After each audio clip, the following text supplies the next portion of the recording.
Oh my gosh, dude. I am in my feels in the biggest way. Like, just saw the final episodes, so you already know we have to get into an episode review and such to cap off Armored Alliance. And I'm going to get into, like, honestly, all the aspects of it as well at the very end, because looking back at it as a season entirely just. Yeah, but anyways, what's going on, guys? It is your boy Kimbo here, and it is time for a very, very epic Bakugan Armored Alliance discussion video. So it is the last Bakugan Armored Alliance discussion video, unless I decide to do like one more about just like the season overall. But I mean, I'll probably get a lot of the thoughts out with this and such. But we had the very last episodes finally drop, and that being episodes 51 and 52, man. So obviously being longer than the first season being cut, well, still having the 11-minute episodes and such, but there was 50 then, because going up to 100, but with this season being even bigger and having 52, dude, so, yeah, and all I can say is, wow, absolutely wow, epic job, Spin Master, with this, but let's get into it, man. I had to burp, but I'll give anybody who hasn't seen it 5 seconds, out of respect and such, to click away. You've been warned. Now we're getting into the spoiler territory. 3, 2, 1. So, with episodes 51 and 52, we see the end, man. At this point, all of the awesome brawlers have made it into Havoc's Tower. They've all split up and have their individual battles and such. And definitely the setup being like the fusion Bakugan of Havoc's minions and such, and also Havoc having Sabrus X Arliss or Saber Pyravian, Sabrus Pyravian, whatever you want to call it, and putting all the awesome brawlers at a disadvantage. So they're on their individual battles, and then we get the big time cutscenes with them, and individually all the evil characters, Sophie, McHugh, Storm, Everett. Well, mainly it's like Everett and McHugh that say it, but the tower itself has special power, so the fusion Bakugan that Havoc has created get a big time boost in this tower, while the others stay basically the same power level and such. But because of that, it gives them all the edge. So we see all the awesome brawlers struggling and such. There's a point where Shun's even like, we have Arliss Bakugan fused, and we're still losing, and then realizing this. The tower helping them out with power, that being the evil characters and such. But all of them really focus and just get in their big time zone and start winning their individual battles, man. So we had, first of all, Shun getting the win over McHugh. And it's just, I love the way they split it up, culminating all the stories with them. Shun and McHugh, obviously McHugh having a big grudge against the Kazamis, and then them having this final showdown between them in Havoc Tower. Absolutely epic build throughout the season that's led to that point with them. Even all these fights, there's so much storytelling with them. And then Shun gets the win against McHugh. And then we've got Leah versus Everett. Everett wanted to make Leah into a star and such, but then her ruining his plans the first time. And then that's why he started having a big time grudge. And then Havoc's powers just amplifying all of their, spite and such, That's how it is for all of them. We've seen it throughout the duration of them being under Havoc's control and it being fully culminated with this here. But, Leah pushes past and manages to take out Everett. So they both win. And then we get the battles with Lightning and also Winton. So Lightning facing off against Ebony. Well, I guess I'll go into Winton's, So obviously, Sophie having a big time grudge against the Awesome Brawlers because being like Bakupita, oh, you're harming the Bakugan and such. You're harming them. But the Bakugan naturally wanted to battle and such, and then she wants to just put them in complete hibernation. They don't want that and such, so she's being obviously extremist with her views and such in this case. But, yeah, man, they have the battle, and Winton takes the win over Sophie, and then she falls down and cries and says, "You're so mean!" Like, she had a good cause, but just went to the absolute extremes with it, And then obviously just Havoc using this power and such to increase that spite and kind of warp their brains a little bit, all these characters, making them all extreme with their ideals. And then we get the fight between Ebony and Lightning. Obviously, all the quote-unquote side episodes with this season. Honestly, the side episodes with some series, is it like, do we need these side episodes? No, not so much for comedic humor and such. But with this season, even, the side episodes built to this point. You gotta look at all the episodes from this season, especially the ones with like Lightning talking to such on the side, hearing him speak and have his own moments and such, being really cool, you know. But the whole story with Ebony and tying her into it, also like Emily even getting stronger, helping and fighting on the outside against the mechanoids, which I gotta get into that in a little bit. But all of the side, the side episodes with like Lightning and Ebony, they all built to this point. Honestly, all of them built to this point. And the fact that they even left in like the characters that we'd seen with the first season, yes, they didn't get new Bakugan, but we still see them with their current Bakugan. They're still battling and being stronger and getting stronger. That's even more depth, bringing in these new characters and such that they have with this season, but still having older characters be a big part of this. And that's one thing I've absolutely loved about this season, man. But yeah, the story with Lightning and Ebony fully culminating, and then Lightning beating Ebony, in the final battle. And then we get the build to a Jeep. But before that, we've got a battle going on the outside as well. The mechanoids on the outside of the tower. So, Magnus takes out the one big mechanoid, but then a bunch of them continue to show up. They're all battling them, and then they all join their power together and basically make the strongest mechanoid, like the strongest one, stronger than the big one that was guarding Havoc Tower, And then it's actually strong enough to take out all of their Bakugan. So, yeah, it was pretty strong. Only one Bakugan stood, and that being Magnus's Nilius X Enoch, because he was on the outside and he joined the fight alongside Emily, fighting along with his little sister. So sick, man. Seeing that development with Emily, because obviously she was sick during the first season, then her being healthy with this season, how much they developed her and such, and her being a powerful brawler. I absolutely love that, man.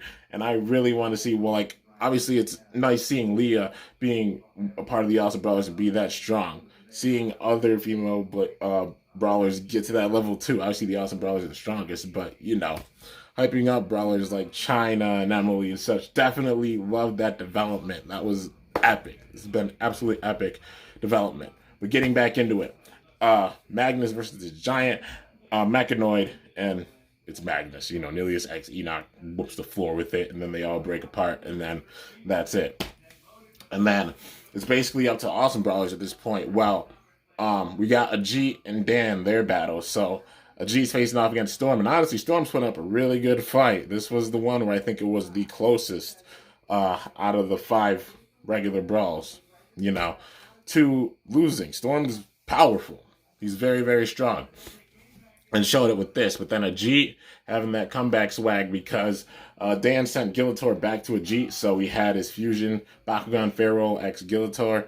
And then manages to overpower Storm and take out Hydronoid Krakalios. And Ajit wins, man. So all the other Awesome Brawlers besides Dan have won their brawls at this point. At the same time with all this happening, the fighting on the outside with the mechanoids, the Awesome Brawlers being in the tower facing off against Havoc. We also have Benton, even more depth with this, man. Benton researching where all of these mines are, like how Havoc is doing this.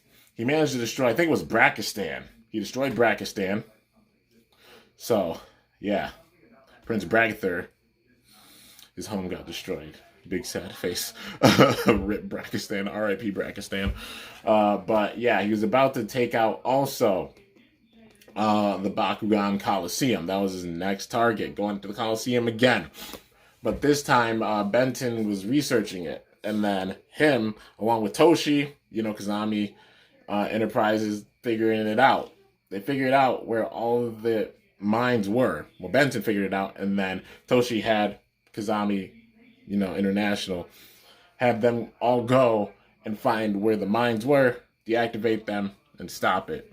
So Havoc was about to try and pull a fast one and blow up another place, that'd be the Bakugan Coliseum, but it failed, and then they realized that Benton did it. And then at this point, it literally being all up to the Awesome brawlers. And the craziness with this, there's already 3 levels of this. The brawlers inside the tower. Everybody fighting the mechanoids on the outside. Benton trying to deactivate these bombs. We have a 4th layer, dude. They added a 4th layer of conflict with this, and this was crazy. I was not expecting this, dude. This right here, man. Gorillion sitting down protecting the Great Core Cell in case, like, Havoc tried to go after it. But then he decides it's like an extremist kind of ideal, trying to separate Vestroia and Earth and using the Great Core Cell to do so. Gorillion wanted to do that, but before he got a chance to, somebody shows up to stop him. And it's Tico! Bro, Tico comes out of slumber to fight Gorillion. These two fighting. Spin Master, please, for the love of God, make them an actual Bakugan. I want to put them in a deck profile, dude. Gorillion's epic. Tico's epic. Like, put these Bakugan into actual figures. I hope we get them with, like, the next season or such. Like, I'm going to get in the rest of it, but really, talking about it, like, for real. They're too epic. These two awesome artless Bakugan are fighting, man, and it's still the modern versus old school kind of mindset. So Gorillion being the old school kind of mindset because it's an ancient Bakugan, just like how Gilitor had to grow and get accustomed to like the modern world and get rid of his old ways and such, because obviously evolution and such. Since then, Gorillion having these kind of old school mentalities and such. But Tico being more progressive because of obviously his fight with the Awesome Brawlers and such, and now turning good and seeing that firsthand, being cured of the V virus and such, and these two facing off, that's crazy. 4 different levels of conflict with it, and then they slowly get resolved. So then we get the final battle with Dan. It obviously gets resolved with the mechanoids and such because Magnus taking out that mechanoid. That one's resolved. And then we've got the other with the minds and such being everywhere. Benton resolves that one. Benton and Toshi and Gazami International resolve that one. And then the fight with Tico and Gorillion. Gorillion was actually about to do so, but inside the Great Core Cell, because Infinity's connected to the Great Core Cell as well, he heard the voice of Infinity telling him to stop, so he did so. Because, it's not a bad ideal. He was looking out for Vestroia, and honestly being selfish with Vestroia and not looking out for Earth. That being kind of where Gorillion went wrong with this mentality. But still, he had, like, a good heart with it. Just wanted to protect his home planet. But, then Infinity stopped him. And then both Tico and Gorillion just sitting on watching. And then we get the final battle, man. Literally, everybody's just sitting watching this final battle on the screens and such. Because Havoc's got him everywhere. And we've got Sabra Pyravian or Sabris X Arliss, whichever one you want to call it, versus Drago. And then, sure enough, Drago Infinity, man. So it's Drago Infinity, just regular Drago Infinity against Sabris X Arliss. And it's a back and forth battle. They're both very powerful. It's a given. But then Havoc uses his own anger and spite and such and turns it into power. And we get a reference to old school Bakugan, man. This is a Mectanium Surge reference right here. Hands down, it has to be. The homage they've been paying, whether it's been like naming some Bakugan, having Drago's voice actor be the same, having some of their names be the same, obviously Shun and Dan being the case. Oh, they paid more homage, man. They've been paying so much homage. We gotta look at it. If you're a longtime fan, you'll realize these things. But Sabris X Arliss grows in size and becomes huge. Everybody's looking up like, what is massive? This is a reference to Magmel and Raisinoid in Season 4, dude, of Mectanium Surge. When he absorbed all that power from the Mectagon and became huge, and then Drago beat him even though he was smaller and such and evolved in the fusion Drago. This homage with that. Crazy. So wild, bro. And even like the first season, just thinking about it, honestly, the final showdown with Tico. Yeah, with Tico and Dragonoid Maximus, like how it was Naga versus Drago in the past. Even that homage, dude, they're paying homage with each of the seasons, and it's crazy. Even with the finale, man. So epic. Absolutely awesome. But, it becomes more powerful, of course, because now he's freaking huge. And then Drago is just continuing to fight. But then the other awesome brawlers do show up and they throw their Bakugan out. And they all become a part of Infinity. So it's ultimate, Dragonoid Infinity, basically. Truly ultimate. Having this crazy amount of power of all the awesome brawlers, Bakugan and such. But then it's still a struggle, honestly. It's still a bit of a struggle because Saberus X Arliss is this strong, man. It's this powerful. But oh my goodness, dude. All the Bakugans show up behind Drago Infinity. And then they all give their power. And then he becomes stronger. And then he has the Infinity Shield. And then I think it's the Infinity, like the sword or something. I forgot the technical name for it, but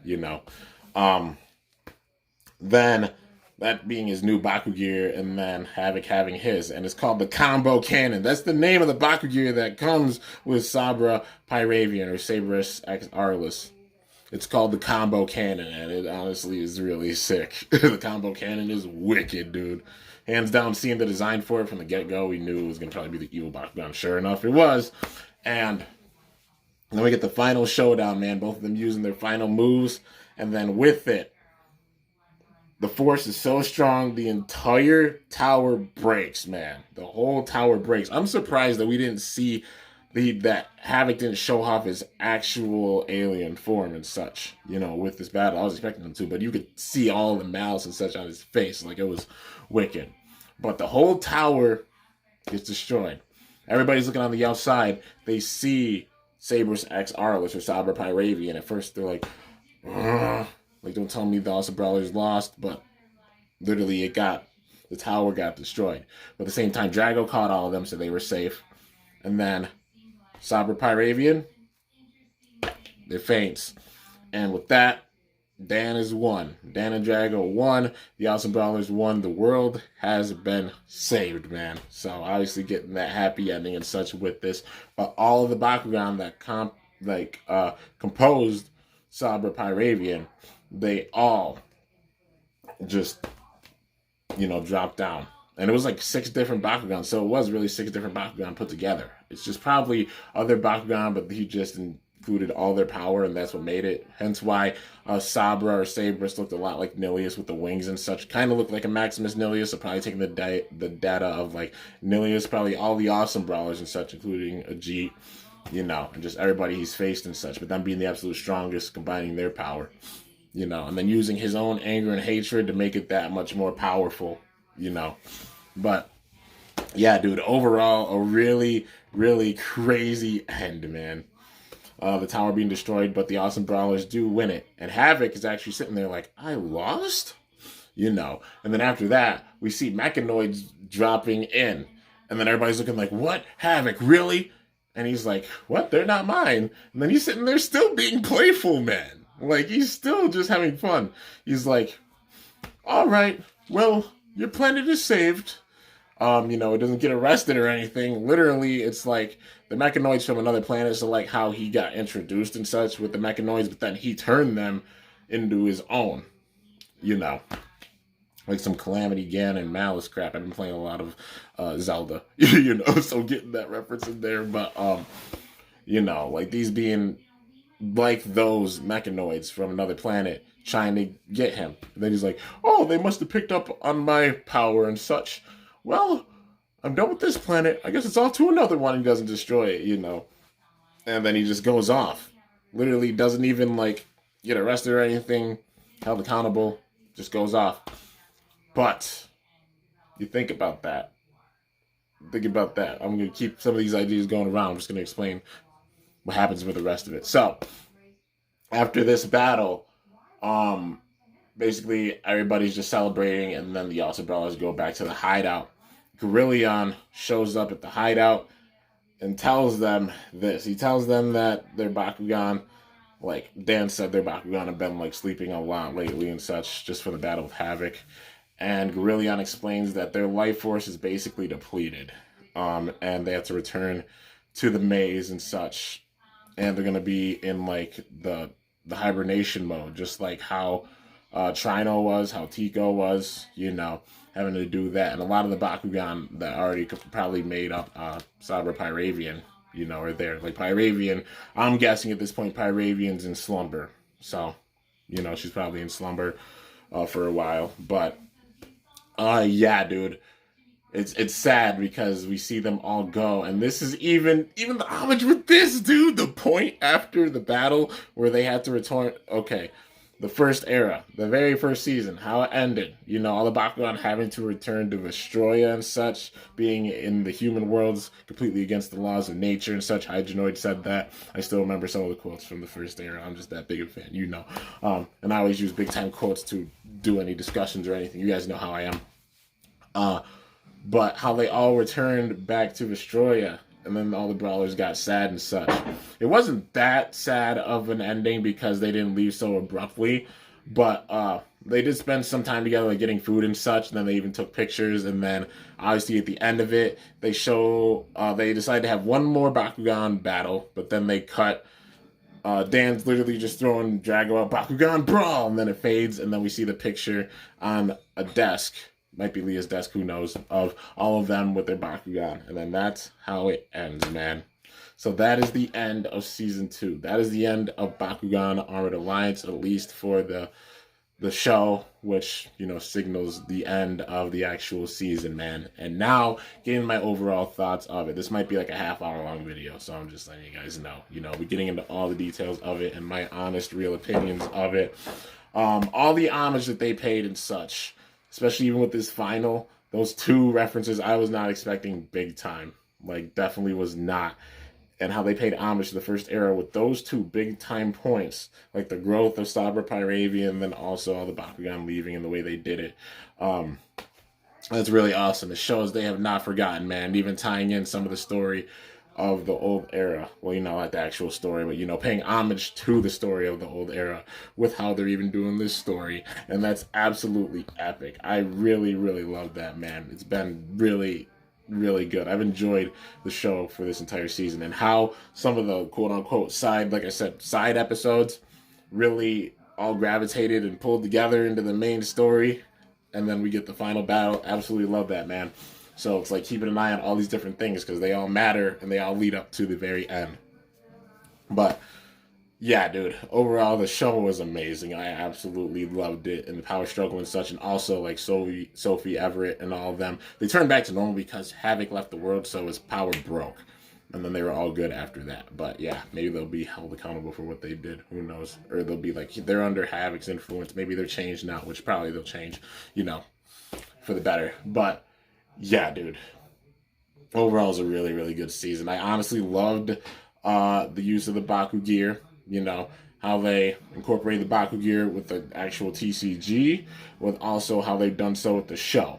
How they did so with the Fusion Bakugan as well. Some people might say the fusions aren't that strong, but you know how to use them. They can be strong. There's a reason why fusion cores are stronger. It's like how the fusion cores in the show make it where the Fusion Bakugan actually show up.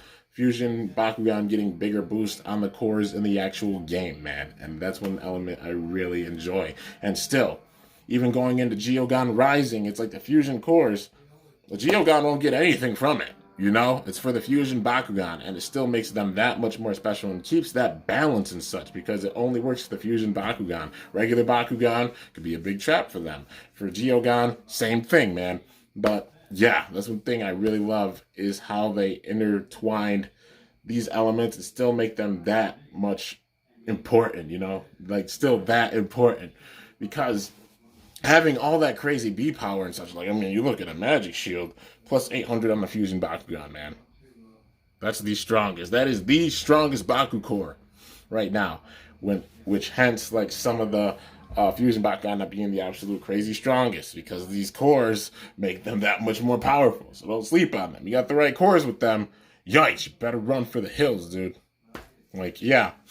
I'm just saying, Maxotaur Zentar, as soon as it goes out, at least a couple of them, they land on a Magic Shield. It gets its fusion, which means it gets that big boost. So we can get the 800 right away, dude. And that's wild.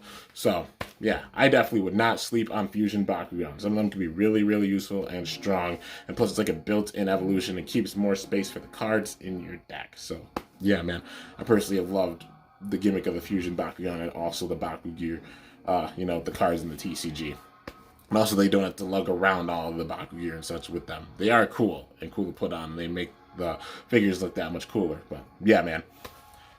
Anyways, overall, the season's been absolutely epic. The first season was epic. This season has been epic as well.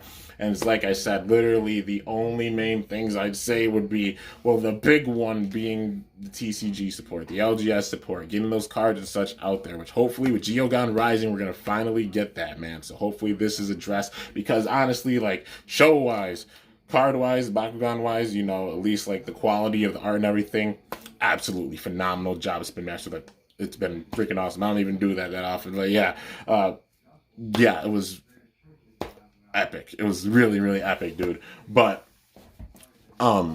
just the TCG LGS distribution being the big thing, and also just the figures and characters that have not been made into actual forms. Give them actual forms.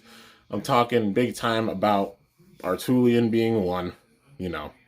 Artulian, Tico, Leonidas, and Gorillion.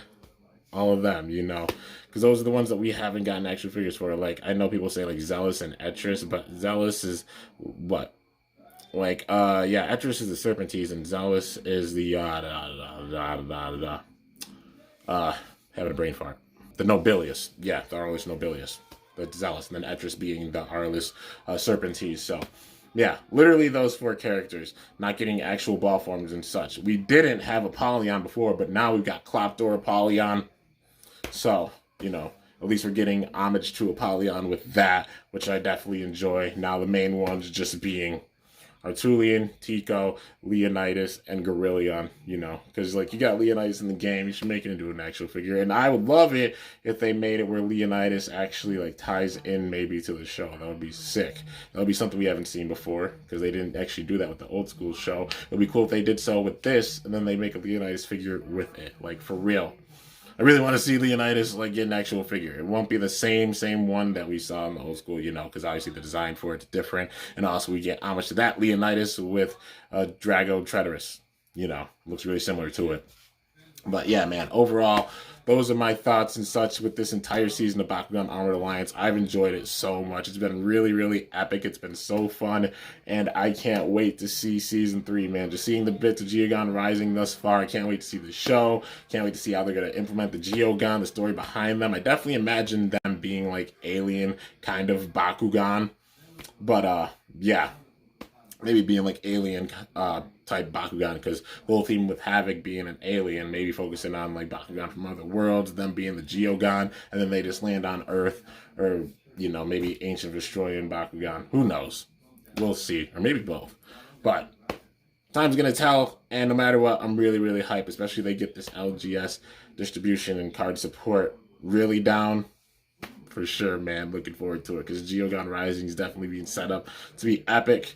And I can't wait to see how they're going to implement the Geogon and also what they're going to do with the LGS support, man. So, yeah, overall, it's been a really, really awesome season, and I'm really hopeful for the future, dude. So, yeah, that's about it, you guys. It's crazy to think this is the end for Armored Alliance, but that still big time, a lot of Bakugan to make deck profiles with, like, a lot of Fusion Bakugan, having some Evos and such. You're going to be seeing a lot of deck profiles, and especially seeing this finale, man, I'm so inspired. So there's gonna be a lot of stuff coming. So I hope you stay tuned because you're gonna be seeing a good amount of deck profiles and such. So yeah, man. And also keep in mind, like, I do both Beyblade and Bakugan content on the channel. So I focus on them both. Sometimes it might be one or another, but just balancing them out, you'll see content for both. Just give me some time because I'm one person doing a lot and also working. So, yeah, man. But anyways, that is going to do it for this epic Bakugan Armored Alliance episode discussion video number 51 and 52, and being the end of Armored Alliance. So, yeah, man, let me know your guys' thoughts in the comments below. Overall, I've absolutely loved it, like I said. But I hope you guys enjoyed. Hope you enjoyed my panda hat as well. Because, wintertime, I love this hat. It's really warm. It's freaking awesome.